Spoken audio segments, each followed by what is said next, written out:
पश्चिम वर्धमान जिले के दुर्गापुर में लगातार बढ़ रही पेट्रोल, डीजल और रसोई गैस की कीमतों के विरोध में कांग्रेस ने रविवार को अनोखा आंदोलन किया है। दुर्गापुर के बेनाचीती बाजार इलाके में जिला कांग्रेस अध्यक्ष देवशीष चक्रवर्ती ने खुद रिक्शा चलाकर विरोध प्रदर्शन का नेतृत्व किया।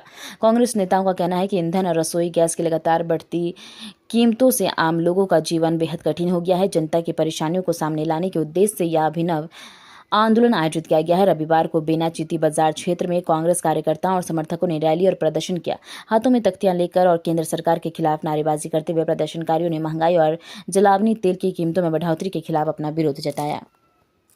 প্রতিবাদে কি কারণে?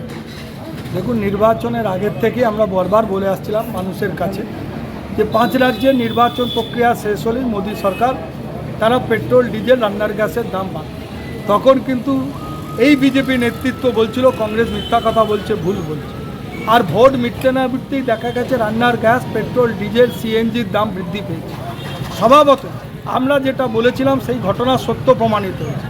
মোদী সরকার এখন টিভিতে বড় বড় বক্তব্য রাখছেন, কাউকে বলছেন সোনা কিনবেন না, কাউকে বলছেন গাড়ি কম চড়ুন। তারা এখন বড় বড় জ্ঞান দিয়ে তিনি বিদেশ ভ্রমণ করছে।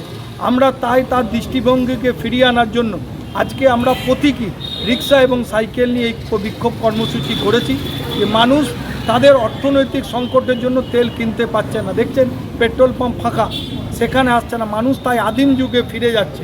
তাই তারা আবার যে রিক্সা উঠে গেছিল সেই রিক্সাতে আমরা আজকে তাই চালিয়ে সেটার প্রতিবাদ কর্মসূচি নিচ্ছি, যদি কেন্দ্র এবং রাজ্যের তাদের হুঁশ ফেরে।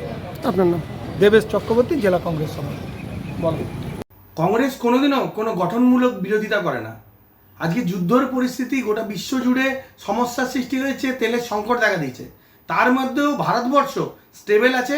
ভারতবর্ষে এই তেলের সংকট সেইভাবে কিন্তু এখনো পর্যন্ত জেঁকে বসতে পারেনি।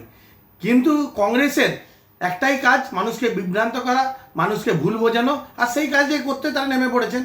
কিন্তু যাই হোক, সারাদিন কোনো কাজ নেই, শুধু বসে বসে খাওয়া দাওয়া করছেন আর বডির ওয়েট বাড়ছে। তাই একটু সাইকেল চালালে বা রিক্সা চালালে তাদের একটু বডি ওয়েটটা কমবে, এটাও একটা ভালো কাজ। এটাই করতে থাকুন আপনারা, আর সাধারণ মানুষের কাজটা আমাদের উপরে ছেড়ে দেন, আমরা ঠিক করে নেব।